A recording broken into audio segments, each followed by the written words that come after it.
السلام عليكم ورحمة الله وبركاته. ربي أعوذ بك من همزات الشياطين وأعوذ بك ربي أن يحضرون.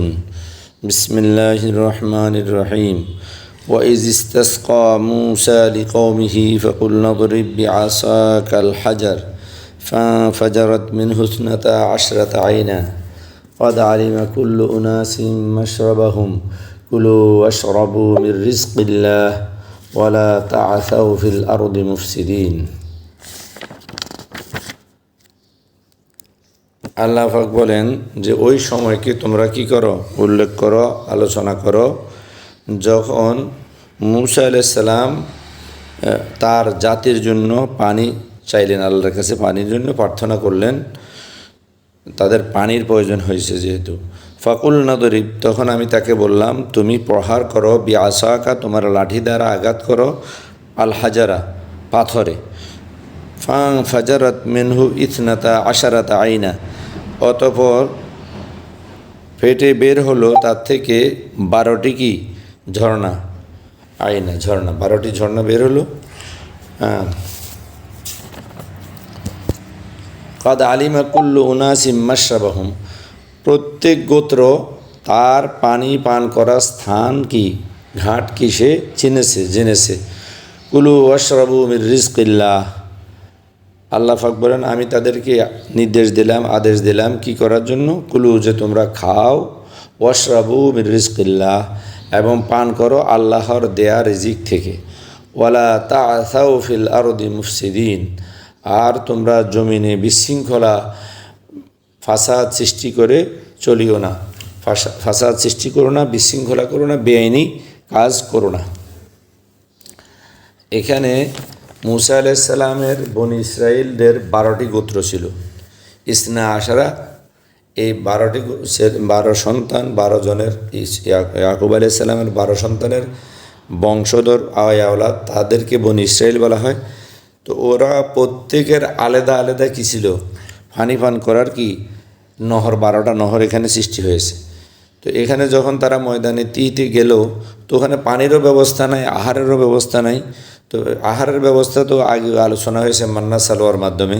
এখন পানির প্রয়োজন মিটিয়েছেন যে মূসা আলাইহিস সালাম তাদেরকে বললেন যে তুমি কি করো, ওই পাথরে আঘাত করো, লাঠি দিয়ে আঘাত করার পরে আল্লাহ পাক সেখান থেকে 12টি নহর, 1টি 2টা 12টি ঝর্ণা কি প্রবাহিত করলেন।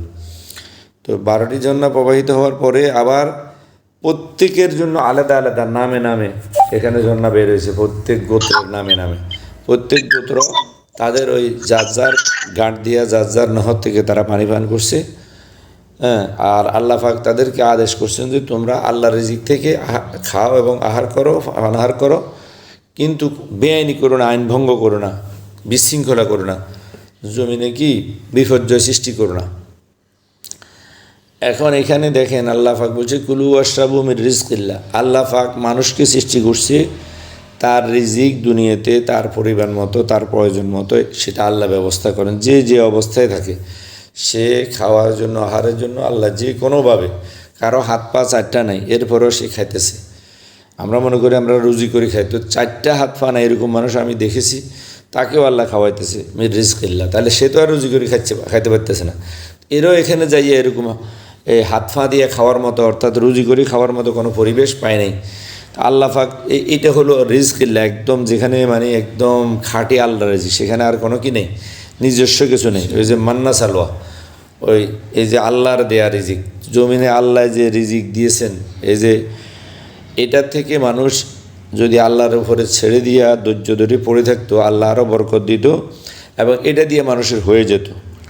মানুষ যখন হাত পা মারা শুরু করছে তখন বিপর্যয় কি সৃষ্টি করছে, যে কেন করছে সামনে আসবে, এই পরের আয়াতে আসতেছে কেন মানুষ এত দুনিয়া নিয়ে পাগল হয়েছে।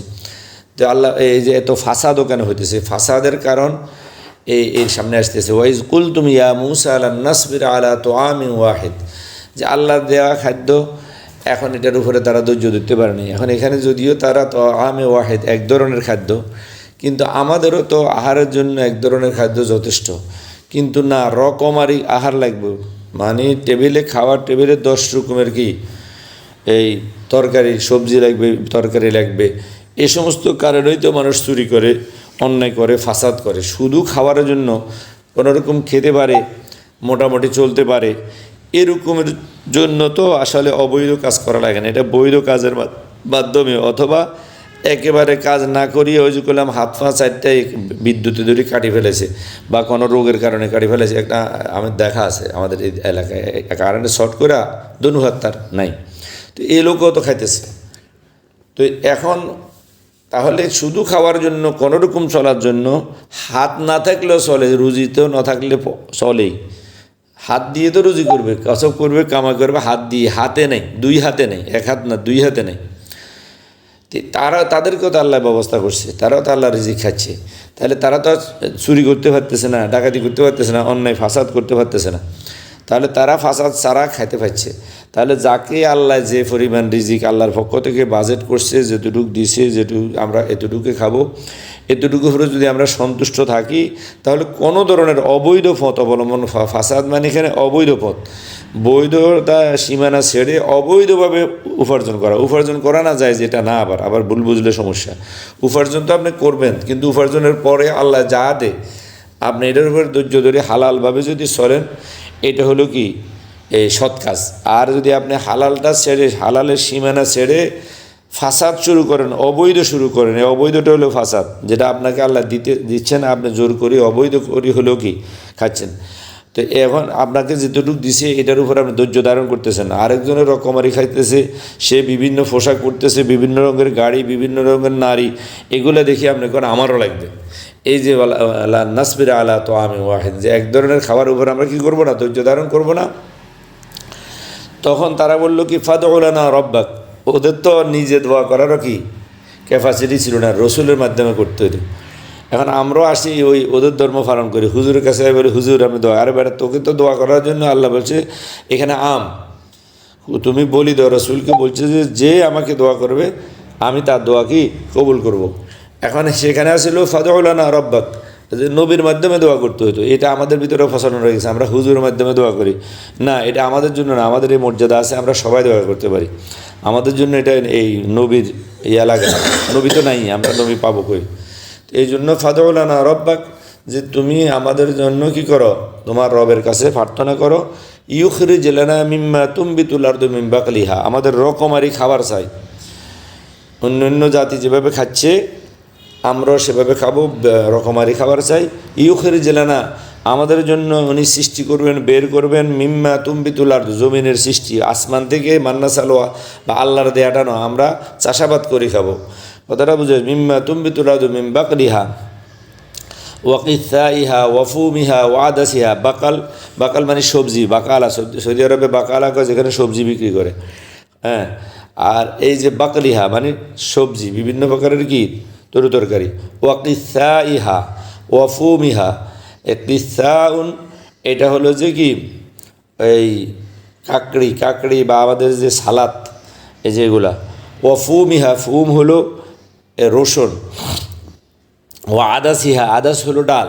ও বাসালিহা, বাসাল হলো পেঁয়াজ। তো এই অর্থাৎ আমরা যেগুলো এখন খাই মানে সাধারণ এইগুলা পেঁয়াজ, রসুন, আদা, ডাল ইত্যাদি। এখন দেখেন আল্লাহ পাক কী বলছে এখানে, তারা রকমারি খাবার চাইছে, ওদের জন্য মান্না সালো আল্লাহর পক্ষ থেকে আসতো, ওই যে জমিনে সেখানে যেভাবে হইতো যাই হইতো, এগুলা তারা যথেষ্ট মনে করতেছে না। নির্দিষ্ট খাবার, হালাল খাবার তারা কি নিজে পরিশ্রম করে খাবে, এই পরিশ্রমটা তারা কি করছে, নিজের উপরে বাধ্য করছে। ক্বালা আতাস্তাবদিলুনা আল্লাযী হুয়া আদনা বিল্লাযী হুয়া খায়র, দেখেন আল্লাহ পাক কি বলল, তোমরা কি পরিবর্তন করতে চাও আল্লাযী হুয়া আদনা, যা নিম্নমানের, বিল্লাযী হুয়া খায়র, ওই আহারের বিনিময়ে যেটা উত্তম। যেমন আমরা এখানে এখন আমাদের ব্যাখ্যা হবে কি, যে কেউ হালালভাবে আল্লাহ তাকে জীবন যাপন করাইতেছে, কোনোরকম তা থাকা খাওয়া পড়া চলতেছে, মনে করেন হয়তো টিনের ঘর, এখন সে না, এটা হবে না, এটা পরিবর্তন করতে হবে, এই বিল্ডিং করতে হবে। আরেকজনের আছে বিল্ডিং টাওয়ার করতে হবে, তো সে হয়তো 5 তরকারি দেখাতে হয়, 50 তরকারি দেখাতে হবে। তাস্তাবদিলুন, ক্বালা তাস্তাবদিলুনা আল্লাযী হুয়া আদনা বিল্লাযী হুয়া খায়র। এখন নিকৃষ্ট কেমনে, উৎকৃষ্ট কেমনে, এখানে নিকৃষ্ট হলো, উৎকৃষ্ট হলো হালাল, আসমানি খাবারের ভিতরে কোনো কারো হাত নাই, এটা হালাল, আল্লাহর দেয়া যেটা জমিনে, এটা অর্গানিক, এবং কি ন্যাচারাল আল্লাহ যেটা সৃষ্টি করছে এটা উত্তম। আর যেটা আমরা ওই যে কালকে যেটা আলোচনা করলাম, এটা আসলে এখানে আলোচনা করা উচিত ছিল, যে আল্লাহর দেওয়া মান্না সালোয়া জমিনে যেগুলো আল্লাহ দিছে, সাগরে মাছ দিছে, এইগুলা দিয়ে আমাদের চলতো। এখন আমরা আবার আবিষ্কার করছি মাছ পালন, আবার মোরগ পালন, না হলে গরু পশু, এটা আল্লাহ যে ফালতেছে আমাদের জন্য, এই যে বড় বড় গরু পাওয়া যায় এই ইয়াতে জঙ্গলে, এইগুলো আল্লাহ বাড়া দিত ওখানে উৎপাদন। আমরা যদি আল্লাহর ইবাদত করতাম, এভাবে গাছ মধু সব কিছু ওখানে আছে, পশু পাখি কিছুর অভাব নাই। আল্লাহর মাজরা, এটা আল্লাহর খামার, বনটা হলো আল্লাহর খামার, সেখানে আল্লাহ সব উৎপাদন করে। আর নদী সাগর এটা আল্লাহ মানুষের জন্য রাখছিল। এখন যদি মানুষ আল্লাহর ইবাদত করতো, আল্লাহ ওখানে উৎপাদন বাড়াইতো, ন্যাচারাল মাছ, নদীর মাছে কোনো ক্ষতি নেই, এটা আল্লাহর সৃষ্ট। এখন কিন্তু না, আমরা ওই যে না আমরা চাষাবাদ করে খাবো, মাছের কী করুম, ঘের করুম, সেখানে সার দিমু, ওষুধ দিমু, এটা দূষিত করে খাবো, রকমারি করে খাবো। আর আমরা নিজে নিয়ন্ত্রণ, রিজিক নিজের নিয়ন্ত্রণে নিয়ে আসবো, আল্লাহর নিয়ন্ত্রণে ছাড়ি দিব না। সাগরে শুধু জাল ফেললেই মাছ ওঠে, জাল ফেললেই মাছ ওঠে। এখন ফেলাইছে আবারও ওঠে, কিন্তু আমাদের ঘেরে একবার ফেললে আবার ওঠে না, শেষ। একবার হেঁচলে আবার সাগরে হেঁচেও যায় না, দড়িও শেষ করা যায় না, শুধু দড়ি খাওয়া। তাহলে তাহলে সেটা ছিল ন্যাচারাল, সেটা হলো খায়ের। আর এখন আমরা যেটা তৈরি করতেছি এটা আদনা, এটা কি ওর নিম্নমানের মানুষের যত কিছু করতেছে, উৎপাদন করতেছে, এটা নিম্নমানের। আর আল্লাহ যে উৎপাদন পাহাড়ে, নদীতে, সাগরে এভাবে দিচ্ছে, সেগুলো হলো কি খায়ের, আল্লাহ ডাইরেক্ট ন্যাচারাল, যেটা অরিজিনাল রিজিক। ইহবিতু মিসরা, তা এগুলোর জন্য কি লাগবে? এখন তাদেরকে আদেশ করলো, তোমরা কি করো, তাহলে শহরে, যে কোনো শহরে কি করো, ঢুকে পড়ো, শহরে নেমে পড়ো। তাহলে বোঝা গেল এদের যে জায়গাটা ছিল এটা উঁচা ছিল, উঁচা থেকে নিচে নামাকে হুবুত বলে। যেমন ওই কুলনাহবিতু, উপরের থেকে, আসমান থেকে, জান্নাত থেকে নিচে আসছে। এখানেও জায়গাটা যেখানে এরা ছিল, এই জায়গাটা কী ছিল, উঁচা ছিল। তো বললো যে এখান থেকে তোমরা নেমে পড়ো যে কোনো কি শহরে, ফাইন্না লাকুম মা সাআলতুম, সেখানে তোমাদের যেগুলো চাইছো তোমরা, রসুন, পেঁয়াজ, আদা, তারপরে কি ডাল ভাত খাবা, তো ওখানে সব ব্যবস্থা কি আছে। ফাইন্না লাকুম মা সাআলতুম, সেখানে তোমাদের সব ব্যবস্থা কি আছে, তোমরা সেখানে যে কী করো, চাষাবাদ করে খাও, ব্যবসা বাণিজ্য করো। এখানে কোনো ব্যবসা বাণিজ্য ছিল না, চাষাবাদ ছিল না, শুধু এবাদত, আল্লাহর বিধান মানুষ, আর সময়মতো টাইম মতো খাবার আসছে, খেয়ে ফেলো, বাস শেষ। তো ফাইন্না লাকুম মা সাআলতুম, এখন এমন ব্যস্ত আমরা হয়েছি যে এখন আল্লাহর ইবাদত করার আর সময় নেই, শুধু আদা, রসুন, পেঁয়াজ এগুলো আবিষ্কার করতেছি, এগুলো চাষাবাদ করতেছি। কেউ আলু চাষ করে, তার 24 ঘন্টা ডিউটি কি এটা। আর আল্লাহ পাক বলছে ওয়াদুরিবাত আলাইহিমুয যিল্লাতু ওয়াল মাসকানাতু, এরপরেও আমাদের হাহাকার নাই। মনে করেন টনে টনে আলু আবিষ্কার করলো, ধান আবিষ্কার করলো, কিন্তু অভাব দূর হয়নি। ওয়াদুরিবাত আলাইহিমুয যিল্লাতু ওয়াল মাসকানা, যারা আল্লাহর রিজিকের উপরে সন্তুষ্ট থাকে না, পৃথিবী ব্যাগটা আবিষ্কার করিও হে বলে যে না ভাই লস হচ্ছে না, আরও লাগবে, আরও বাড়ায়, খামার একটার পর একটা, আগে একটাও ছিল না, সে কিন্তু সুন্দর চলছে। এখন 60টা খামার হওয়ার পরেও তার কি পরিশ্রমেরও শেষ নাই, হাহাকারেরও শেষ নেই, অভাবেরও শেষ নেই।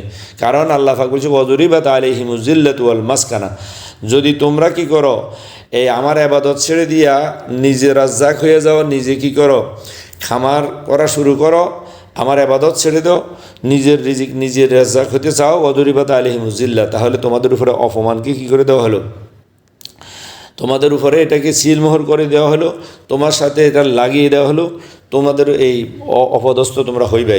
ওয়াল মাসকানা, দরিদ্রতা, এবং যদি দেখেন যত টাকার মালিক হোক অভাব, তারপরে অভাব, তারপরে অভাব।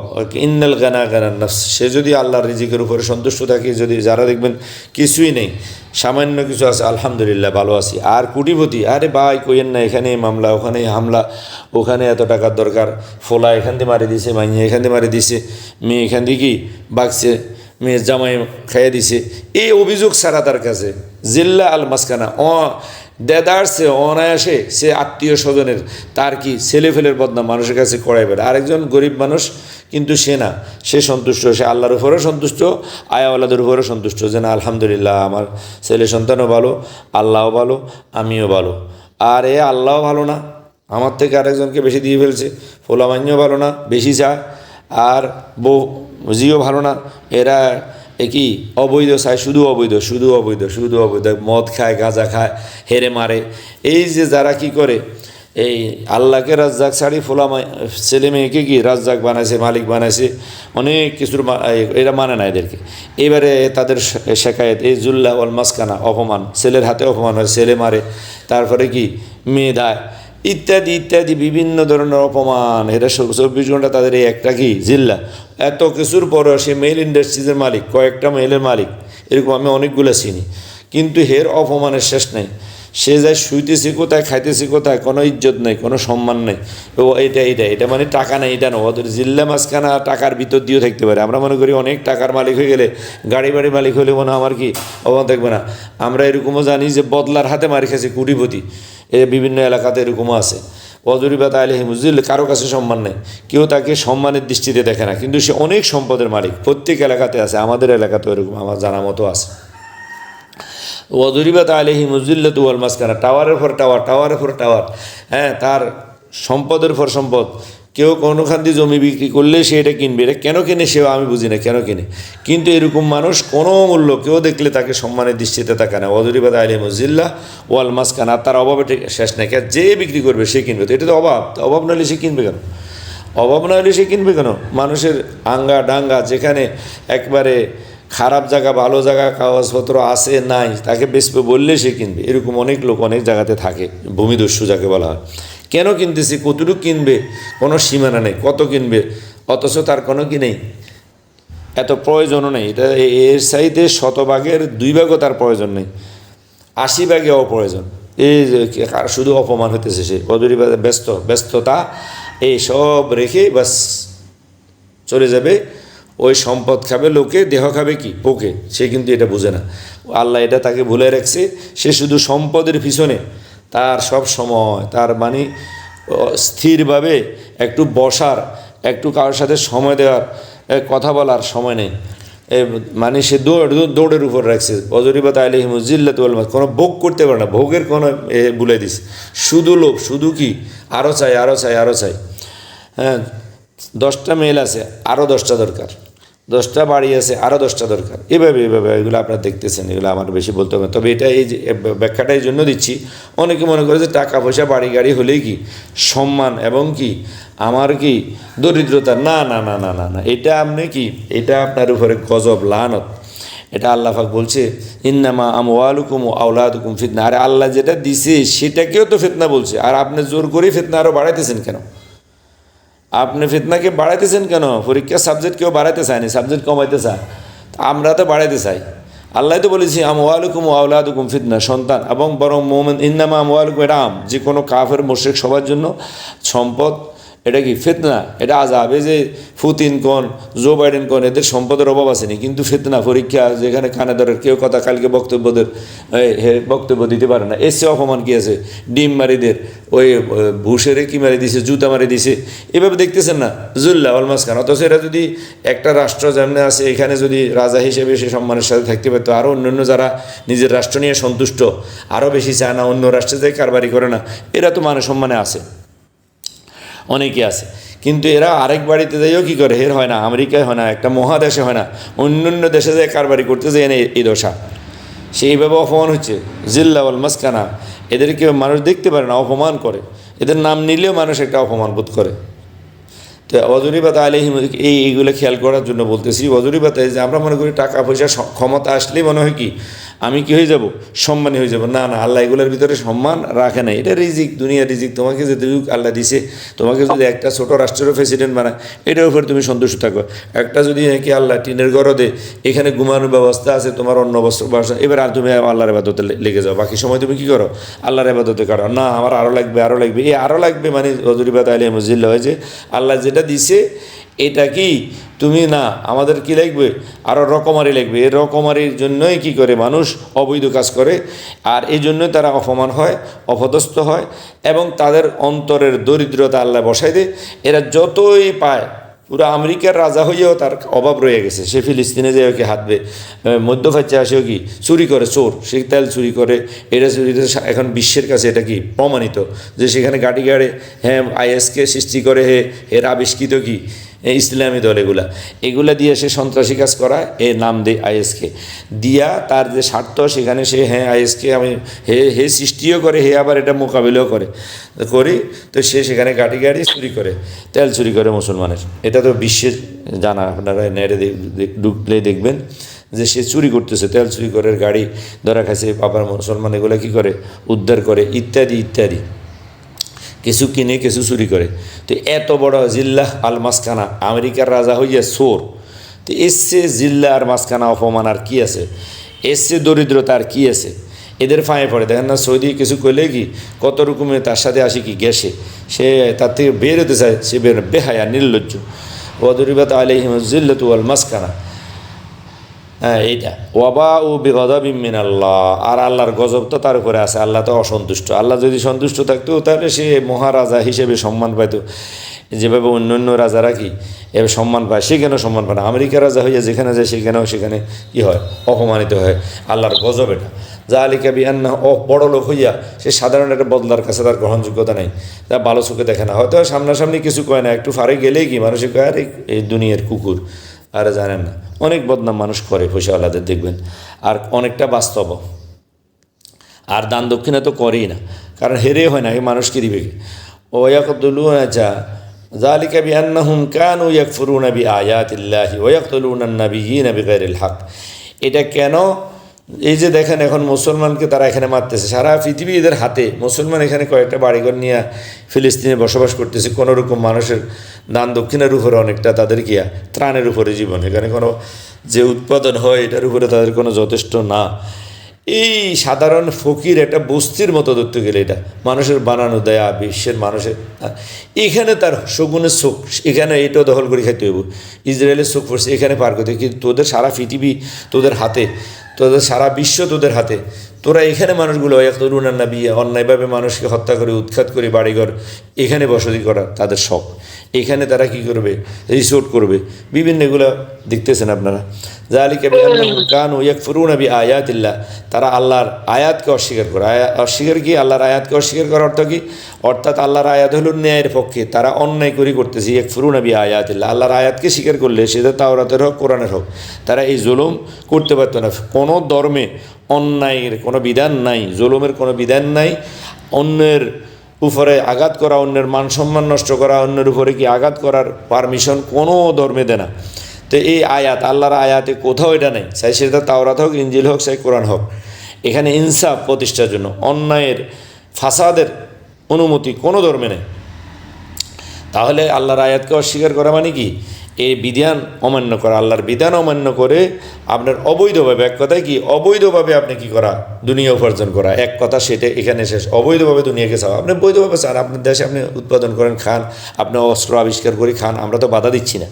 কিন্তু আপনি অস্ত্র আবিষ্কার করে আমাদেরকে মেরে, আমাদেরকে উৎখাত করে, শক্তি জোগাড় করে আমাদেরকে উৎখাত করে, এই ফিলিস্তিনি এই নিরীহ মানুষদেরকে উৎখাত করে, দুর্বল দেখি এদেরকে উৎখাত করে আপনি কি করবেন, এখানে কি করবেন, এদেরকে হত্যা করবেন।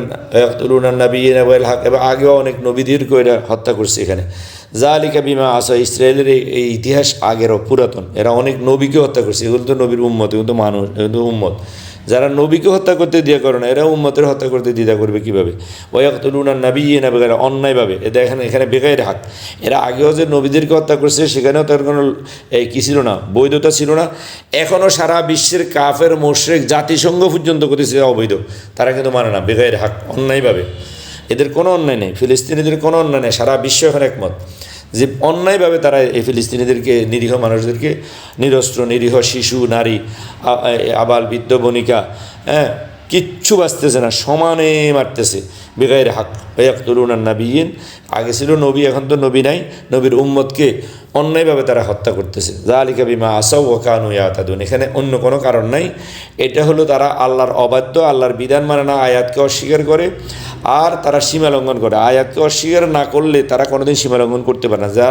যারা আইনকে কী করে, শ্রদ্ধা করে, তারা অন্যায় করে না। যারা আইনকে শ্রদ্ধা করে না, আইন হাতে তুলে নেয়, এরা এখন জাতিসংঘকে, আচ্ছা মুসলিম আইন বাদ দেন, অমুসলিম আইনও তারা মানে না। তো তারা এটা কি, তারা কি মুসলিম না অমুসলিম? মুসলিমই তো পরেই না, অমুসলিমই তো পরে না, এবং অমুসলিমও তাদেরকে এখন ঘৃণা করতেছে। অমুসলিমও নিজের গায়ে আগুন দিয়ে মরে যেতেছে, তাদের ধর্মীয় পরিচয় লোকও কি তাদের বিরুদ্ধে কি চলে, তাদের দেশের লোকও তাদের বিরুদ্ধে কি আন্দোলন করতেছে শুধু শক্তির বলে। তো এটা তো ধ্বংসের লক্ষণ, এটা তো আসলে ভালো লক্ষণ না। এই শক্তির বলে মানুষ টিকে দেখতে পারে না, কারণ আসল শক্তি আল্লাহর শক্তি যখন এসে যাবে তখন এদের শক্তি কি ফালাবের জায়গা পাবে না ইনশাআল্লাহ। আর আসতেছে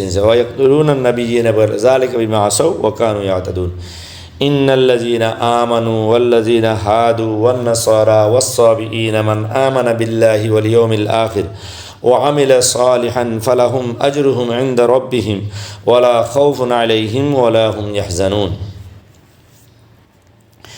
ইন্নাল্লাযীনা আমানু, এখন আল্লাহ পাক বলতেছে নিশ্চয় যারা ঈমান এনেছে, ওয়াল্লাযীনা হাদু যারা কি ইহুদি হয়েছে, ওয়ান-নাসারা যারা খ্রিস্টান হয়েছে, ওয়াস-সাবিঈন যারা অন্যান্য ধর্মাবলম্বী, যারা ধর্মেই বিশ্বাসী, মান আমানা বিল্লাহ তাদের থেকে যাদের এই মৌলিক বিষয় কি ঠিক আছে, আমানা বিল্লাহ আল্লাহর উপরে ঈমান এটা ঠিক আছে, ওয়াল ইয়াউমিল আখির পরকালের উপরে বিশ্বাস এটা ঠিক আছে, আর তারা সৎকর্মপরায়ণ, ওয়া আমিলা সালিহান সৎকর্মপরায়ণ, তারা সৎকর্ম করতে চায়, অসৎকর্মে তারা লিপ্ত হতে চায় না, ফালাহুম আজরুহুম ইনদা রাব্বিহিম এরাই এদের প্রতিদান পাবে তাদের রবের নিকট, ওয়ালা খাউফুন আলাইহিম এদের কোনো ভয় নাই, ওয়ালা হুম ইয়াহজানুন এবং তারা কি হবে না চিন্তিত হবে না। এখানে একটু আয়াতটার ভিতরে একটু আমাদেরকে গবেষণা করতে হবে যে ইন্নাল্লাযীনা আমানু, অনেকে এই আয়াতের অপব্যাখ্যা করে, আহলে কোরআন যারা একেবারে বড় বড় একবারে সজল রোশানো এখানে অপব্যাখ্যা করছে এই আয়াতের। আমরা দেখেন হেরা কয় যে কোনো মুসলিম হতে হবে না, হিন্দুও যদি ভালো কাজ করে জান্নাতে যাবে, এই একটা অপব্যাখ্যা এই আয়াতের করে। এই জন্য আমি একটু সময় নেব এখানে, কারণ এটা বিভ্রান্তির একটা জায়গা। অপব্যাখ্যা এই আয়াত, এই কিছু কিছু আয়াতের সব আয়াতের খুব সুন্দর ব্যাখ্যা করে, কিন্তু এখানে একটা অপব্যাখ্যা আমি পাইছি, শুনছি, এই জন্য বলতেছি আপনারা দেখেন এই আয়াতের ব্যাখ্যা সে ভুল করছে, এটা আমি 100% শিওর। আমি শিওর না হলে বলতাম না।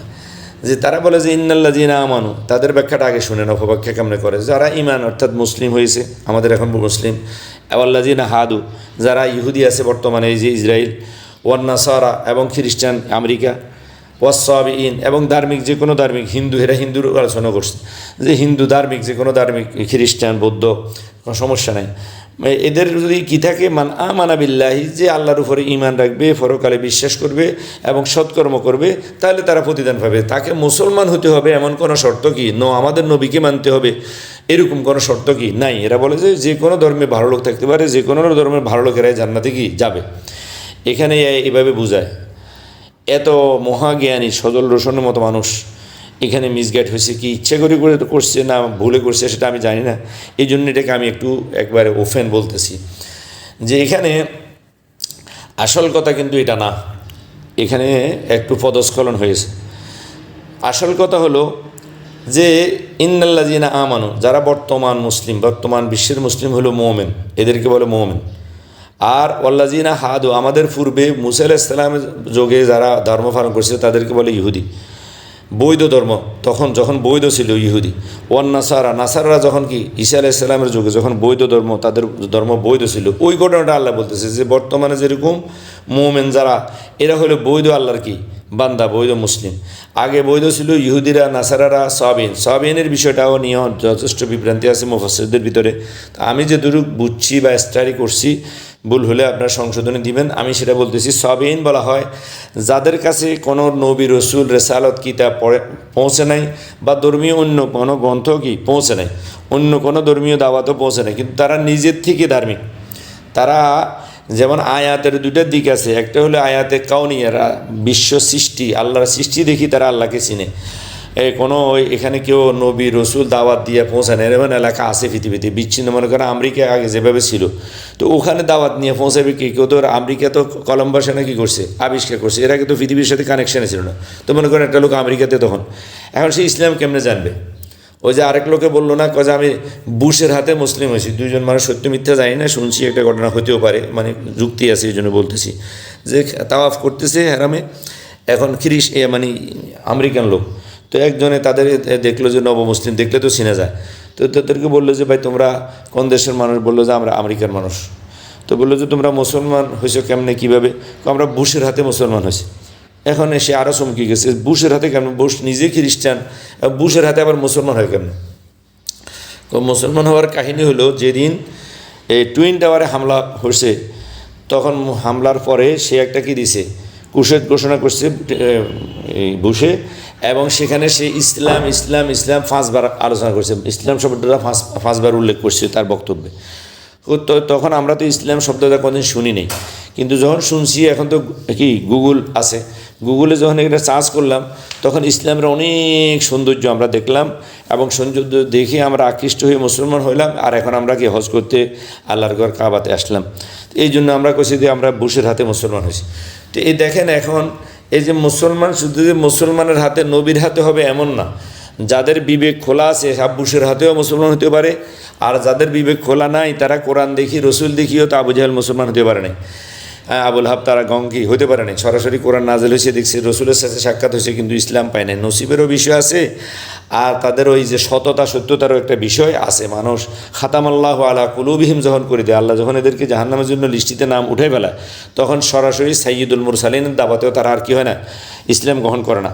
আর যদি নসিব ভালো হয় তো বুশের হাতেও মুসলমান হয়, তখন তারা এভাবে যারা আসলে সাবিনের হলো ওই সমস্ত লোক যারা আসলে নির্দিষ্ট কোনো ধর্ম এরকম নাই, কিন্তু তারা ধার্মিক হতে চায়, নিজের থেকে নিজে ধার্মিক, নিজে ভালো কাজ কোনটা খুঁজি করে, এবং স্রষ্টার অনুসন্ধান করে, যেটুকু জানে আল্লাহ সম্পর্কে তাওহীদ নষ্ট করে না, এবং তাদের নিজস্ব জ্ঞান মতো তারা হালাল হারাম, বৈধ অবৈধ, অন্যায় অবিচার থেকে বেঁচে চলে। এমনি কোনো ধর্মীয় গ্রন্থ নাই, ধর্মীয় ধর্মযাজকও নাই, কেউ ধর্মযাজক যে কোনো ধর্মযাজকও তাদের কাছে পৌঁছে নাই। আমার কাছে সাবিন হলো এরা, যারা স্বয়ংক্রিয় মুসলিম, স্বয়ংক্রিয় মানে ধার্মিক, মানে যারা নিজের থেকে ধার্মিক। অনেক মানুষ আছে মনে করেন সে তার কাছে কোরআনের দাওয়াত পৌঁছে নেয়, বাংলাদেশে এমন মানুষ আছে কোরআনের কিছুই জানে না, কিন্তু সে নিজের থেকে ধার্মিক। আরেকজন কোরআন পড়েই কি বন্ডামি করে খায়, চুরি ডাকাতি করে খায়, অবৈধকে বৈধ করে খায়। তো এই নিজের থেকে ধার্মিক, এই কোনোদিন অবৈধকে বৈধ করে না, এমনি যেটুকু জানে এতটুকু সে আছে।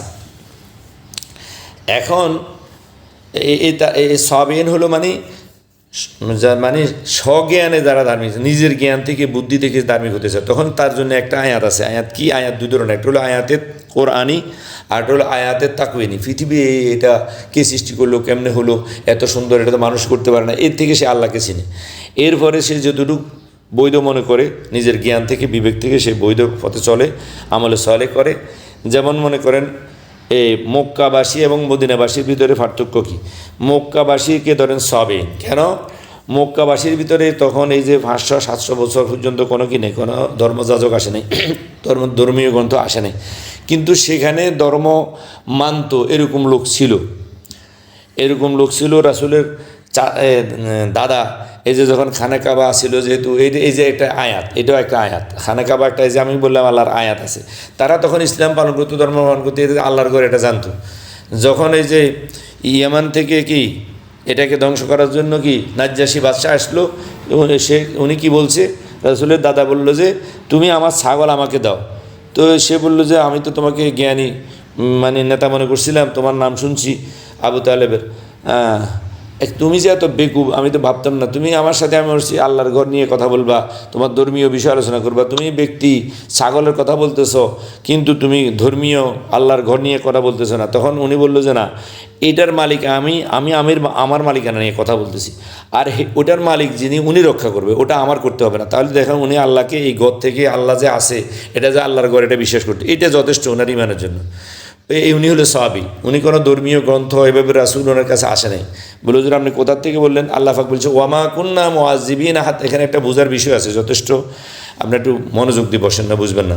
ওয়ামা কুন্না মুআযিবিনা হাত্তা নাবাসা রাসূলা, আল্লাহ পাক বলছে কোনো জাতিকে আমি শাস্তি দিই না, ধ্বংস করি না, দুনিয়াতেও পরকালেও আযাব দিব না, যতক্ষণ না আমি সেখানে কি রাসূল না পাঠাই। আর রাসূল না পাঠাই আযাব দিবে না, মানে এখানে শিথিলতা আছে। অর্থাৎ রসুল আসা পর্যন্ত মক্কাবাসী যেগুলো সৎ ছিল, রসুলের মা বাবা যাদেরকে নিয়ে আলেম ওলামারা অনেক বিতর্ক করে, আমার দৃষ্টিতে ওনারা সাহাবী ছিল, ওনারা ভালো ছিল, ওনারা সৎ ছিল। রসুল ও নবুয়ত গ্রহণের আগে 40 বছর পর্যন্ত সাহাবী ছিল, কারণ রসুলের কাছে ওয়াইদাকা দআল্লান ফাহাদা, যতক্ষণ পর্যন্ত ধর্মীয় গ্রন্থ আসে নাই, কিন্তু উনি ভালো মানুষ, উনি কোনো সময় কোনো শিরিক করে নেই। রসুলেরটা তো আমরা জানি, হয়তো ওনার মা বাবারটা জানি না। এই কোরাইশের ভিতরে বেশিরভাগই কী ছিল? সাহাবী ছিল। ভালো মানুষগুলাই এই কাবার কী করতো, তত্ত্বাবধান করতো। এখন এখানে আবু তালেব আর আবু জাহেলের ভিতরে পার্থক্য কি? আবু জাহেল কেন জাহান্নামে যাবে, আবু তালেব কেন জান্নাতে যাওয়ার সম্ভাবনা আছে? আবু তালেবকে আবু তালেব না, আব্দুল মুত্তালিব, আমি ভুল বলতেছি, দাদা, রসুলের দাদা, আবু তালেব না। আর রসুলের দাদা এই পর্যন্ত, বাবা পর্যন্ত এরা জান্নাতে যাওয়ার সম্ভাবনা কি আছে? এই সবিন, তাদেরকে আমি যদি সবিনের ভিতরে ধরি যে ধর্ম নাই এলাকায়, কিন্তু তারা তারপরেও ধর্ম পালন করার নিজের থেকে চেষ্টা করে, নিজের বিবেক বুদ্ধি খাটাইয়ে তারা কাবারিয়া করছে। এগুলা রসুলের আগে যেগুলা সৎলোক ছিল, যারা স্বেচ্ছায় কুফুরি করে নাই, শিরক করে নাই, না বুঝি যা করছে, যেটুকু বুঝছে এভাবে করছে, তারা কিন্তু মাপ পেয়ে যাওয়ার একটা সম্ভাবনা কি আছে। এদেরকে বলা হয় সাহাবীন, যাদের কাছে নির্দিষ্ট রসুলও আসে নাই, রসুলের বার্তাও কি আল্লাহর কোনো বার্তাও আসে নাই, বা অন্য কোনো ধর্মেরও নির্দিষ্ট সুনির্দিষ্ট দাওয়াত পৌঁছে নেই, কিন্তু তারা নিজের থেকে ধর্ম পালন করার চেষ্টা কি করছে, ভালো থাকার চেষ্টা করছে, যেটা ভালো কাজ মনে করছে সেটা তারা করছে। মক্কার সেবা করা, এটা আল্লাহর ঘর, এই যে আয়াত, এটা একটা আয়াত, কিন্তু কোরআনের আয়াত না, আয়াত দুই প্রকার। একটা হলো এই বাইতুল্লাহ, একটা কি আয়াত, এই আয়াত দেখি তারা কি হেদায়েত হয়েছে, এই আয়াত থেকে তারা হেদায়েত গ্রহণ করছে, এটা সেবা করছে, এটাকে সওয়াব মনে করছে, এটা আল্লাহর ঘর, আল্লাহ আছে, এই দুটুকুর ভিতরে তারা মাপ পায়ে যাওয়ার সম্ভাবনা কি আছে। এই কথাটা সাহাবীন দ্বারা এখানে বোঝা যায়। এখানে বলছে যে সাহাবীন যারা, এদের জন্য মৌলিক ধর্ম পালন করলে হবে, একেবারে পুঙ্খানু বিধিবিধান যেহেতু ওরা পায় নাই, কীভাবে পালন করবে? এরা শুধু মৌলিকভাবে আমানা বিল্লাহ, আল্লাহ আছে একজন স্রষ্টা, এগুলো আল্লাহ, এটা আল্লাহর ঘর, এই পৃথিবী আল্লাহ বানাইছে, আসমান জমিনের স্রষ্টা আল্লাহ, এরকমই আমানা বিল্লাহ, এতটুকু যথেষ্ট। তাফসিলি ইমান শর্ত না, এজমালি ইমান এখানে গ্রহণযোগ্য। ওয়ালিয়াউমিল আখির, আর আমাদের পরকাল আছে, এরা পরকালে যদি বিশ্বাস করে, হ্যাঁ, ওয়ামিলা সালিহান, আর তার বিবেক বুদ্ধিমতো যেগুলো সে সৎকর্ম মনে করছে, এটা আমল করছে, যেহেতু এ তো নাই, বিধান তো নাই, বিধান মতো তো এখন, কিন্তু বেজাল কি, নবী আসার পরে, কোরআন আসার পরে, এখন যদি তাওরাত অনুসারে করি, আমরা আমল করি, তাহলে আমরা কাফের, তাহলে আমরা জাহান্নামে যাই। এখানে একটা বিষয় আছে, নবী আসি গেছে, এরপরে আবু তালেব, তারপর আবু জাহেল, আবু লাহাব, এরা কিন্তু আবার ক্ষমা পাবে না। এরা যদিও একসময় সবই ছিল, কিন্তু ধর্ম আসার পরে যারা ধর্মগ্রহণ করবে না, এই কথাটা এখানে ফেঁস, এরা এটা বুঝে নাই। এই যে সজল রসুন গং যারা এই ব্যাখ্যা করে, চাই হয়তো বুঝে নাই, আর না হলে এরা, আল্লাহ এদেরকে হেদায়েত করুক, যদি অন্য কারো এজেন্ট হইয়া করে সেটা আমি তো আর জানি না, আল্লাহ জানে, হয়তো পোশাক খাইয়া মুসলমানদের বিভ্রান্ত করার জন্য ওই 10টা ভালো কথা বলে, একটা বিভ্রান্ত কি চড়ায়, এটাই হলো ওদের কি, হয়তো বা এটা আমি জানি না, আল্লাহ তাআলা আলাম। যদি এমন হয়তো আল্লাহ বিচার ওদের করুক, আর যদি এমন না হয় আল্লাহ তাদেরকে ক্ষমা করুক। তো ওয়ামিলা সালিহান, এখন দেখেন এখানে এই রসুল আসার পরে রসুলকে অমান্য করে সে আর মুসলিম থাকার কোনো কি নেই, সুযোগ নেই। আর এই কোরআনকে অমান্য করে দুইটা জিনিস এখানে এসে গেছে, যে আমি কোরআন মানলাম না, রসুল মানলাম না, আমি তাওরাত মতো সৎ কাজ করলাম, আমি সবের মতো মক্কাবাসী, আগে মক্কার সৎলোকের মতো আমি সৎ রইলাম। যেমন আমাদের ওই বিদেশে অনেকে কি অনেক সৎলোক দেখি অবাক হয়ে যায়। জাপানে গেলে আপনি দেখবেন, আমি এরকমও শুনছি, কত সৎ জাপানিরা নিজের থেকে, এটা তো কোনো আল্লাহর বিধান নেই, এটা তো নাস্তিক, কিন্তু দেখেন এরা ব্যক্তিগতভাবে সৎ, যেটা ভালো মনে করে এটা করে। যে কি একটা মানুষ হাঁটতেছে, পিছন দিয়ে হরন দেয় না। আমাকে এক বাঙালি সরাসরি বলছে, সে এখানে জাপানি আসছিল, আমার কাছে ভর্তি আসছিল, এক বয়স্ক ছাত্র, সে আগে জাপান ছিল, সে নিজে তথ্য দিছে যে দেশে বাথরুমে ঢুকতে উলঙ্গ না হয়ে ঢুকলে মানুষ হাসে। সে প্রথম কয় শর্মাতে গামছা পরে যেত, পরে দেখছে যে মানুষ হাসে, পরে সে নিজে আমাকে বলছে যে অভ্যস্ত হয়ে গেছে, হুজুর কী করুম, সেখানে এটা হাসে যে বাথরুমে ঢুকছে, আবার কাফন নিয়ে ঢুকবে, কোনো বিবস্ত্র হয়ে ঢুকতে হয়। দেখেন একদিক দিয়ে এরা কত কিন্তু আরেক দিকে দিয়ে তাদের ভিতরে মানবতা, তারা মনে করেন একটা মানুষকে হরণ দেয় না, যে তার বিঘ্নতা ঘটবে। আপনারা জাপান সম্পর্কে জানিয়েন, এদের এরকম অনেক ভদ্রতা কি আছে, যেটা শুনলে আপনি আকৃষ্ট হয়ে যাবেন, কিন্তু এরা কি ধর্ম মানে না, সাবিন, এরা ধর্ম মানে, এখানে এরা সাবিনও না, এরা ধর্মই মানে না, নাস্তিক। এর ধর্ম মানতে হবে, সে আল্লাহকে বিশ্বাস করতে হবে। তো এখন খালি ভালো দেখলেই, আমলে সওয়ালে দেখলেই যে কি হয়ে যাবে, যে কোরআন মানলাম না, রসুল মানলাম না, আর আমি এরকম জাফানি লোক হয়ে গেলাম, আমি জান্নাত পাই যাব, এরকম যে ধারণা, এই ধারণাটা ওদের কথা থেকে আসে, যে সৎলোক হলে সে যে ধর্মের হোক বা ধর্ম না থাকুক সে জান্নাতে যাবে, এটা না। যত সৎলোকে হোক আর যত অসৎ লোকে হোক, এই প্রথমে কোরআনকে বিশ্বাস করতে হবে, কোরআন ভিত্তিক ঈমান আনতে হবে। আমানার রসুল বিমা, রসুলের স্বয়ং আনছে, রসুলে। তো রসুল যদি যারা ভণ্ডামি করে, মাজার এটা কয় যে রসুল একবারে এই নূরের তৈরি, আগে থেকে রসুল ধার্মিক, না এর ভণ্ড কথা। আর যারা এখানে কি করে, এই যে বাবা জাতিকা দল ফাহাদা, এটা মানতে চায় না যে রসুল কী ছিল, এই পথ হারা ছিল, অর্থাৎ ধর্মীয় পথ রসুল পায় নাই 40 বছর পর্যন্ত। অনেক কথা বলা যাব, পরবর্তীতে পেয়েছে। এই রসুল 40 বছর পর্যন্ত আমি যদি রসুলকে বেশির থেকে বেশি ধরি, তাহলে সাবিন হিসেবে ধরতে পারি। এই নবীন হয়েছে রসুল, সাহাবীন থেকে আসি নবী হয়েছে, রসুল নবীর অন্তর্ভুক্ত হয়েছে। আগে আসলে সাহাবী মানে ওই মক্কার সেরা ভালো মানুষ, মক্কার সেরা ধার্মিক, মানে ধর্মগ্রন্থ ছাড়া, ধর্মীয় কোনো ব্যক্তিত্ব ছাড়া উনি কি ছিলেন? শ্রেষ্ঠ কি ধার্মিক ছিলেন, এবং ওনার দাদাও ছিলেন, ওনার বাপও ছিলেন, এদের ইতিহাস ভালো, এরা সবাই সাহাবীন। এই সাহাবীন থেকে আল্লাহ কিছে নবী বানাইছে, এই ধর্ম দিয়া, গ্রন্থ দিয়া। উনি আসিল সাহাবীন অন্তর্ভুক্ত, হয়ে গেছে নবীনের অন্তর্ভুক্ত। কথাটা বুঝে আসছেন? আসিল দল আর হয়ে গেছে ফাহাদা, হেদায়েতের একটা আলোবর্তিকা উনি পেয়ে গেছে, যেটা আমরা এখনও ব্যবহার করতেছি, যেটা আমরা ওনার রসুল্লাহ পেয়েছি। এই জন্য ওনার কাছে আমরা কৃতজ্ঞ। উনি যদি এটা না পাইতেন, ওনার মাধ্যমে আমরা পাইতাম না, আল্লাহ ওনার মাধ্যমে আমাদেরকেও দিছে। এই জন্য আমরা ওনারও শুকরিয়া আদায় করি, আল্লাহরও শুকরিয়া আদায় করি যে আল্লাহ কী করছে, এই কোরআন ওনার মাধ্যমে দুনিয়াতে আমাদেরকেও দিছে। আমরা নবীর উম্মত হতে পেরেছি, উনি নবী হতে পেরেছি। উনি যদি এই কোরআন না পাইতো, উনি সাহাবী হিসেবে মৃত্যুবরণ করতো, উনি নবী হতে পারতো না। আর আমরাও উম্মত হতে পারতাম না। আমরাও হয়তো ভালো মানুষ থাকলে সাহাবী এনে দেখতেন পৃথিবীতে, যেভাবে ওখানে মক্কাবাসী ছিল। কোরাইশের ভিতরে বেশিরভাগ সাহাবীন ছিল, মানে ভালো মানুষ ছিল। এরা আল্লাহকেও বিশ্বাস করতো, এটা আল্লাহর ঘর, এটা জানতো, এবং এটা সেবা করা স্বভাব এগুলো জানতো, যা যা করতো। এই জন্য নবী আসার আগ পর্যন্ত আমরা আশা করব, যেহেতু আল্লাহ পাক এখানে ঘোষণা করছে, আমরা অনেক বিতর্ক করি রসুলের মা বাবা নিয়ে, যেটা জান্নাতি হবে না জাহান্নামি হবে, এ হবে সে হবে, অনেক কাহিনী হুজুরা কিতাবের ভিতরে বানাইছে। এটার কোনো প্রয়োজন নাই। এক আয়াত আমার কাছে কি সমাধান, যে কি ওয়ামা কুন্না মুআজ্জিবিনা হাত্তা নাবাসা রাসূলা, যে আমি যতক্ষণ রসুল না পাঠাই ততক্ষণ আমি কাউকে শাস্তি দিই না। তাহলে রসুল তো আসছে, রসুলের মা বাবা এখানে ছিল না, রসুলের জন্মের 6 মাস পূর্বে পিতা মারা গেছে, এবং জন্মের এই 6 বছর পরে মাতা মারা গেছে। তো তখন তো রসুল ছিল না পৃথিবীতে। তো ওরা যেহেতু সৎলোক ছিল, আমরা জানি রসুল অসৎ লোকের ঘরে জন্মগ্রহণ করেন নাই। আল্লাহ রসুলকে আল্লাহ অসৎ লোকের ঘরে জন্ম দেন নাই। তো সুতরাং এগুলো আমরা জানি। ওনারাই সাহাবীন, আমি সাহাবীনের গ্রুপের ভিতরে তাদেরকে ফেলতে চাই। ওনারা ওই কারণে, ওনারা কি, যেহেতু রসুল এখন আসেন নাই, যেহেতু ওনারা ওই যুগের ভালো লোক, আমরা আল্লাহর কাছে আশা করি, এবং এটাই আমরা সিদ্ধান্ত দিতে পারি যে তারা ইনশাআল্লাহ কি মুক্তি পেয়ে যাবে। হয়তো জান্নাতে আলা মোকাম পাবে কিনা সেটা জানি না, অন্তত এটা শাস্তি পাবে না, এটা কোরআনের দ্বারা প্রমাণিত। ওয়ামা কুন্না মুআজ্জিবিনা, যা আমি শাস্তি দিব না, এটা যে শাস্তি পাবে না, এই আয়ের দ্বারা আমরা এটা কি দলিল দিতে পারি, এবং আমি এখান থেকে এই সিদ্ধান্ত গ্রহণ করি। হাত্তা নাবাসা রাসূলা। এরপরে আবু জাহেলগণ এরা শাস্তি পাবে, কারণ এরা রসুলও পাইছে, কোরআনও পাইছে, রাসূলকেও মানে নাই, কোরআনকেও মানে নাই। এখানে এটা যথেষ্ট গোমর। এই কথাটা না বুঝলে আপনি ওই বিভ্রান্ত হবেন। এই যে এখন আহলে কোরআনরা এই সমস্ত বিভ্রান্তি ছড়াইতেছে, 100টা ভালো কথা বলতেছে, আমরা ওদের থেকে শিখতেছি, কিন্তু আরেকটা এমন খারাপ কথা বলতেছে যে এই কথাটা যে খারাপ, মানে আমাদের ধর্মের পুরা মেন তার কাটি দিছে, যে কোরআনও লাগবে না, রাসূলও লাগবে না, কোরআনেরও কোনো গুরুত্ব নেই। আপনি নাসারা থাকেন, আপনি হিন্দু থাকেন, হিন্দু পর্যন্ত উল্লেখ করছে যে আপনি ভালো কাজ করলে হলো, আপনি আল্লাহকে বিশ্বাস করলে, পরকালে বিশ্বাস করে আপনি ভালো পথে চললে হলো, সাহাবীন হলেও কি মুক্তি পাওয়া যাবে, আল্লাহ তো করছে। বলে ফালাহুম আজরুহুম ইনদা রাব্বিহিম, তারা প্রতিদান পাবে, ওয়ালা খাউফুন, তাদের কোনো ভয় নাই, ওয়ালা হুম ইয়াহজানুন, তাদের কোনো চিন্তা নেই। না, এটা একটা ডাহা, একটা কি ফালতু কথা। এখানে আপনি ওইটা আগের, মনে করেন পাকিস্তানি টাকা, আগের টাকা যেটা রহিত হয়ে গেছে, আপনি বাংলাদেশে কি এটা চালাতে পারবেন? তাহলে তাওরাত ইনজিল যদিও আসমানি কিতাব হয়, সেটা রহিত হয়ে গেছে, কোরআন আসছে, কোরআন তো ওইগুলোকে কি রহিত করে দেয়। মা নানসাখ মিন আয়াতিন আও নুনসিহা নাতি বিখাইরিন মিনহা, যে উত্তমটা এখন সেটা চলবে না।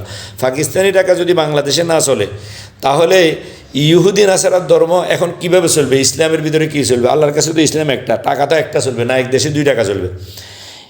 এক দেশে তো 2 ধরনের কারেন্সি চলবে না, 2 ধরনের টাকা চলবে না, যে পাকিস্তান আমলটাও চলবে, বাংলাদেশ আমলটাও চলবে, এমন তো না।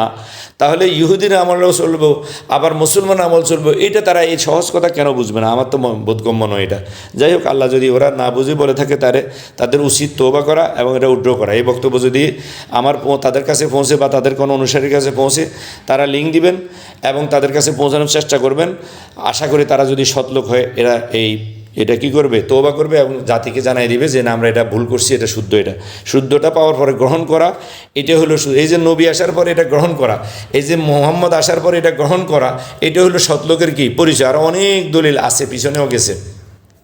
যে তোমরা যত ধর্মই পালন করে থাকো, তোমরা এখন ইসলাম আসছে এটাকে মানো। তোমাদের ওই যে বলছে না যে মুসাদ্দিকাল লিমা মাআকুম, এগুলো সব তো এটার দলিল যে তোমাদের সাথে যেটা আছে এটার সাথে এটা মিল আছে, এটা আসমানি ধর্ম, এটা আসমানি ধর্ম। ইহুদ্দিন নাসারাকে বলছে যে মুসাদ্দিকাল লিমা মাআকুম, তোমরা ওয়ালা তাকুনু আউওয়ালা কাফিরিন বি, এখন তোমরা আসমানি কিতাবের মালিক হইয়া ইহুদি নাসারা হইয়া, এটা মদিনাবাসীকে বলছে, তাদের এখানে ধর্ম ছিল, তাদেরকে বলছে যে তোমরা কি করো, ইহুদি নাসারা হইয়া কেন কোরআনকে অস্বীকার করো? কোরআনের ইঙ্গিত, কোরআনের বিবরণ তো তোমাদের কিতাবেও কি আছে। তাহলে এই আয়ের দ্বারাও বোঝা যায় যে তারা আমাদের কোরআনকে অস্বীকার করি আউয়ালা কাফের হইব, তারা মুসলমান থাকার কোনো কি নেই। ইন্নাদ্দিন ইনদাল্লাহিল ইসলাম, কারণ ইসলাম একটা আল্লাহর কাছে। ওয়ামান ইয়াবতাগি গায়রাল ইসলামি দীনান ফালান ইউকবালা মিনহু, এখন যদি ইসলাম বাদ দিয়া ইহুদি নাসারা এটা গ্রহণ করে, ফালান ইউকবালা মিনহু, আল্লাহ স্পষ্ট ঘোষণা করছে ফালান ইউকবালা মিনহু ওয়া হুয়া ফিল আখিরাতি মিনাল খাসিরিন, সে পরকালে ক্ষতিগ্রস্ত হবে। আমি সজল রোশন ভাইকে আমি পছন্দ করি, ওনার বক্তব্য শুনে আমি অনেক কিছু জ্ঞান অর্জন করছি, এই জন্য ওনার প্রতি, এবং এই লাইনে যারা কথা বলে এরা একরকম আমার কি শিক্ষক বললেও আমি বলতে পারি, এদের থেকে আমি অনেক জ্ঞান নিই। এই জন্য আমি আমার ওই বক্তব্য ওনার উদ্দেশ্যে বা ওনাদের উদ্দেশ্যে আমি বলতেছি, যারা এই বিভ্রান্তিতে পড়ে গেছেন, হয়তো কোনোভাবে হয়তো মানুষ যে সব কিছু জানবে এমন না, সব কিছু, আমিও এরকম অনেক বিভ্রান্তি আমার ভিতরে থাকতে পারে। এরকম আমাদের মোজাম্মেল সাহেব এই ঈসা আলাইহিস সালাম সম্পর্কে উনি যে বিভ্রান্তিতে, এটা আমি আমার কাছে নির্দিষ্ট আছে, উনি মাহাদি সম্পর্কে এরকম অনেক বিষয়, অথচ উনিও ওনার থেকে আমি অনেক জ্ঞান, ভালো ভালো কথা কি আহরণ করি। কিন্তু এরপরেও ওনার যদি আমার এই বক্তব্য ওনাদের কাছে পৌঁছে, অথবা যারা আছেন তাদের কাছে কোনো লিঙ্ক থাকে এই বক্তব্যগুলো পৌঁছাবেন, আশা করি ওনারা দেখবেন সংশোধনীর বক্তব্য দিবে, আমার এটা ধারণা। কারণ এরা বিশেষ করে মোজাম্মেল সাহেবের ব্যাপারে আমার 100% ধারণা, উনি কোনো কারো দালাল হতে কি পারে না, উনি স্বয়ংক্রিয় মুসলিম, উনি ভালো হতে চেতেছে সবেনের মতো, অর্থাৎ কোরআন পড়ি নিজে নিজে কি ভালো, যেহেতু আমাদের দেশে এরকম কোরআনের ব্যাখ্যাকারী নাই, উনি নিজের থেকে ব্যাখ্যা করি এই আয়াতকে ফলো করে চলার চেষ্টা করতেছে। আমরাও একরকম সাহাবেন, আমাদের দেশে আসলে প্রকৃত ধর্ম নাই, প্রকৃত ধর্ম ধার্মিকও নাই, আমাদেরকে এইভাবে দাওয়াত দেয় নাই। যে কথাগুলো আমরা এখন বলতেছি এগুলো কোনো আমরা কোনো কারোর থেকে শিখি নাই, কেউ আমাদের কাছে এগুলো নিয়ে আসে নাই, এগুলো আমরা খুঁজি এই ধরনের। এই জন্য আমরাও একরকম কি সাহাবেন, একরকম কোরআন থাকতেও, যেহেতু কোরআন থাকতেও আমরা পাই নাই, এখন পাইতেছি। তো এই জন্য আল্লাহ পাক আমাদেরকেও ক্ষমা করক, আমাদের পিতৃপুরুষদেরকেও ক্ষমা করক। যেমন আমাদের পিতৃপুরুষরা এরকম কোরআনের তালাশ করছি, কিন্তু মার্কেটে ছিল না, পায় নাই, তারাও একরকম সাবিন ছিল, তাদেরকেও আল্লাহ ক্ষমা করক। যেহেতু ওমা কুন্না মুআযিবিন হাত্তা নাবাসা রাসূলা, এখানে আল্লাহ এই রাসূলের পিতামাতা যেভাবে পড়ছে, আমাদের বাপদাদাও আমার মনে হয়, কারণ আমরা মিয়াজি বংশ, এরা ভালো লোক ছিল সবাই বলে, কিন্তু আমি তো এদেরকে এইভাবে ক্লিয়ার বিধানে পাইনি। তো এদেরকেও আমি ধরবো যে ওমা কুন্না মুআযিবিন হাত্তা নাবাসা রাসূলা, যেহেতু কোরআনের দাওয়াত এদের সামনে এইভাবে আসে নাই, স্পষ্টভাবে পৌঁছে নাই, তাহলে এখানে ওজোর হতে পারে। আল্লাহ পাক এই উসুলে আমাদের পিতৃপুরুষদেরকে ক্ষমা করক, যারা আসলে সৎলোক ছিল, কিন্তু অনেক অসৎ কাজ তারা কি হয়তো না বুঝি না জেনে করে গেছে। এখন এই জন্য তাদেরকেও আল্লাহ ক্ষমা করক, তাদের জন্য আমরা এটা আশা করি যে তাদেরকে অন্তত সাবিন হিসাবে হলো, যেহেতু পৃথিবীতে এটা কি কোরআনের দাওয়াত, হাদিসের দাওয়াত, এটা আসছে অল্প কদিন হর, আমরাও তো পাইতাম না, আমাদের যোগে যদি না আসতো, এখন কি আমি কোরআন পড়তাম? আমি তো বসে বসে মাসালা পড়তাম। এই দেশে অনেক মুফতি সাহেব রমজান এরকম কি করে ফতুয়া ওয়াজ করে। আমি সারা বাংলাদেশে, সারা ভারতবর্ষে অনেক বড় বড় আলেম, এরা শুধু মাসালা, যেসব ধরনের মাসালা কয় মানে শয়তানও ফেল, কথাটা বুঝাচ্ছেন, এগুলো ওয়াজ করে, এরকম কোরআনের কথা বলে না। আমিও তো এগুলো করতাম, আমি তো ওই লাইনের একটা লোক। তাহলে আল্লাহ যে এখান থেকে বের করে আনছে, এই জন্য কথাগুলো বলা, আসলে অন্য কোনো উদ্দেশ্য না, কোনো নিজের ব্যক্তিত্ব না, কোনো এলেম, কিচ্ছু না। আমাদের কাছে কিছুই নেই, কোরআন ব্যাস, কোরআনের বাহিরে আমরা কিছুই জানি না। আল্লাহ যেটুক দে এতটুক কোরআনের মাধ্যমে যেটা পাইতেছি, যেটা বুঝতেছি, এটা বলতেছি। যদি ভুল হয় সংশোধনী, আমি যেরকম ওনাদের জন্য যেটা আমি শুদ্ধ মনে করতেছি এটা বলতেছি, ওনারাও যদি আমার কথার ভিতরে কোনো সংশোধনী পায় দেয়, এটা নেওয়ার জন্য আমি সর্বদা প্রস্তুত আছি। এবং আমি আবার বক্তব্যের মাধ্যমে এটা কী করব, ক্লিয়ার করে দেব। আমি তওবা করব, ওনাদেরকে আমি অনুরোধ করব যে ওনারা যেন এই আয়াতের, বিশেষ করে এর ভিতরে মহা একটা বিভ্রান্তি ছড়াচ্ছে যে আহলে কোরআনের মাধ্যমে, যে কোনো ধর্মের কোনো কি নেই, গণ্ডি নাই, ইসলামের কোনো বেলু নেই, কোরআনের বেলু নেই, রসুলের বেলু কমা দিয়েছি, একদম সব শেষ। আর সব কোরআনেরও অনেক সুন্দর সুন্দর ব্যাখ্যা, যেটা শুনি আমি কি প্রভাবিত হয়েছি এবং শিখছি, সোজা কথা। কিন্তু এখানে আমি মর্মাহত হয়েছি যে ব্যাখ্যা শুনে, এই জন্য এটা আমি বলে দিলাম, নাম ধরে বলে দিলাম। এবার নাম ধরে কথা বলা অনেকে হয়তো কিছু মনে করে না, নাম না ধরলে তো বুঝবেন না। এবং আমরা বাইর করবেন কেমনে যে উনি কী ব্যাখ্যা দিছে আমি কী ব্যাখ্যা দিছি, তুলনা করবেন কেমনে?